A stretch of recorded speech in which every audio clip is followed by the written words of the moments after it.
Di sini saya akan memperkenalkan diri. Perkenalkan, nama saya Lambra Agnes Turnip, MPM 037, kelas M2A. Dosen pengampu Ibu Helmawati, Fakultas Ekonomi dan Bisnis.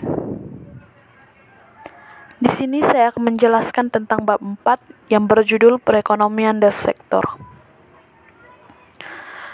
Perekonomian dua sektor adalah perekonomian yang terdiri dari sektor rumah tangga dan perusahaan. Ini berarti dalam perekonomian dimisalkan tidak terdapat kegiatan pemerintah maupun perdagangan luar negeri. Dapat terlihat dari gambar 1, di mana sirkulasi aliran pendapatan dalam perekonomian dua sektor. Aliran pertama terjadi pada perusahaan yang menghasilkan pendapatan faktor-faktor produksi seperti gaji, upah, sewa, bunga, dan untung. Aliran 2 terjadi pada rumah tangga yang menghasilkan pengeluaran rumah tangga atau konsumsi. Ciri-ciri aliran pendapatan dua sektor. 1. Sektor perusahaan menggunakan faktor-faktor produksi yang dimiliki rumah tangga. Faktor-faktor produksi tersebut memperoleh pendapatan berupa gaji dan upah, sewa, bunga, dan untung. 2. Sebagian besar pendapatan yang diterima rumah tangga akan digunakan untuk konsumsi, yaitu membeli barang-barang dan jasa-jasa yang dihasilkan oleh sektor perusahaan. 3. Sisa pendapatan rumah tangga yang tidak digunakan untuk konsumsi akan ditabung dalam institusi keuangan. 4. Pengusaha yang akan melakukan investasi akan meminjam rumah tangga yang dikumpulkan oleh institusi keuangan. Kecondongan mengonsumsi dan menabung. Definisi kecondongan mengonsumsi atau propensity to consume, di mana kecondongan mengonsumsi marginal atau MPC didefinisikan sebagai perbandingan antara pertambahan konsumen atau delta C yang dilakukan dengan pertambahan pendapatan disposable atau delta YD, maka diperoleh rumus MPC sama dengan delta C per delta YD.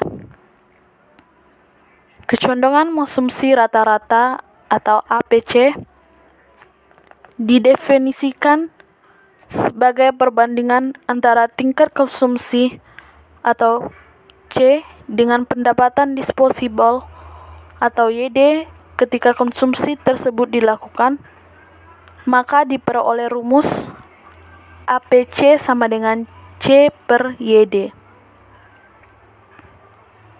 Definisi kecondongan menabung. Propensity to save. Kecondongan mengonsumsi marginal atau MPS didefinisikan sebagai perbandingan antara pertambahan tabungan atau delta S yang dilakukan dengan pertambahan pendapatan disposable atau delta YD, maka diperoleh rumus MPS sama dengan delta S per delta YD. Kecondongan menabung rata-rata atau APS didefinisikan sebagai perbandingan antara tingkat tabungan S atau dengan pendapatan disposable atau YD, maka diperoleh rumus APS sama dengan S per YD. Kita bisa lihat dari contoh perhitungan pada PPT tersebut. di mana tabel 2 menunjukkan kecondongan konsumsi dan menabung marginal dan rata-rata.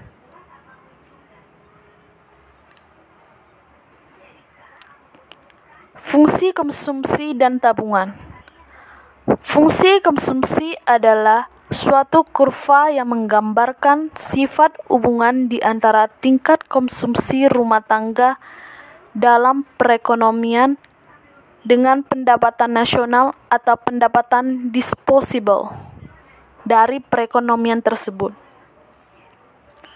Fungsi tabungan adalah suatu kurva yang menggambarkan sifat hubungan di antara tingkat tabungan rumah tangga dalam perekonomian dengan pendapatan nasional atau pendapatan disposable dari perekonomian tersebut.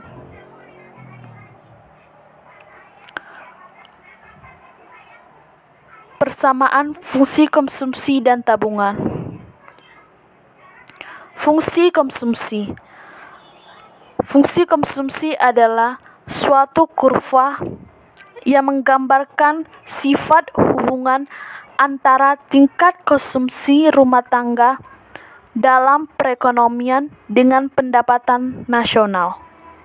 Bentuk umumnya C sama dengan A ditambah BYD, di mana A sama dengan konsumsi rumah tangga ketika pendapatan nasional adalah 0. B sama dengan kecondongan konsumsi marginal.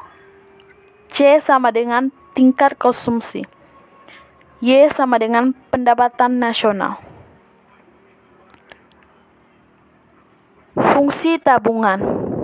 Fungsi tabungan adalah suatu kurva yang menggambarkan sifat hubungan di antara tingkat tabungan rumah tangga dalam perekonomian dengan pendapatan nasional. Bentuk umumnya S sama dengan min A ditambah dalam kurung 1 dikurang B tutup kurung Y, di mana A sama dengan konsumsi rumah tangga ketika pendapatan nasional adalah 0. B sama dengan kecondongan mengkonsumsi marginal. C sama dengan tingkat konsumsi. Y sama dengan pendapatan nasional. Investasi.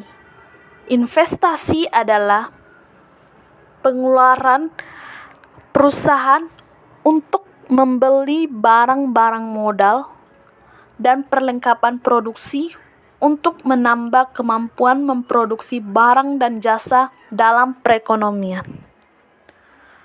Penentu tingkat investasi. 1.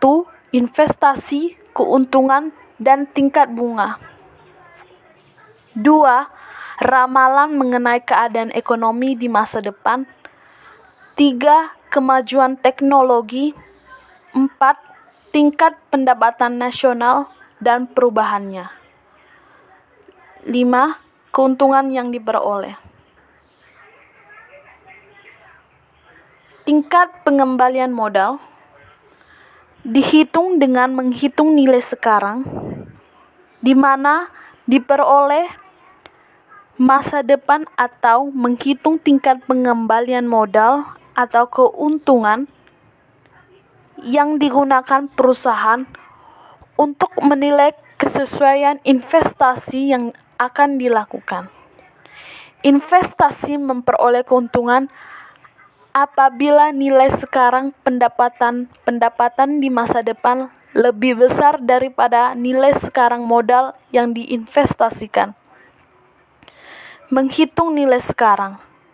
Bentuk umumnya NS sama dengan Y1 per dalam kurung 1 ditambah R tutup kurung tambah Y2 per dalam kurung 1 ditambah R kuadrat tutup kurung ditambah titik-titik ditambah YN per dalam kurung 1 tambah R tutup kurung N, di mana NS sama dengan nilai sekarang pendapatan antara tahun ke-1 sampai dengan tahun ke-N. Y sama dengan pendapatan neto atau keuntungan perusahaan. R sama dengan suku bunga. Penentu-penentu investasi yang lain. 1. Ramalan keadaan di masa datang. 2. Perubahan dan perkembangan teknologi. 3. Efek pertumbuhan pendapatan nasional. 4. Keuntungan perusahaan. Menghitung tingkat pengembalian modal. Bentuk umumnya M sama dengan Y1 per dalam kurung 1 ditambah R tutup kurung ditambah Y2 per 1 dalam kurung tambah R kuadrat tutup kurung ditambah titik-titik ditambah YN per 1 di dalam kurung tambah R tutup kurung N, di mana M nilai modal yang dihasilkan, Y pendapatan neto atau keuntungan perusahaan, R tingkat pengembalian modal. Itu yang bisa saya jelaskan. Sekian dan terima kasih atas waktunya.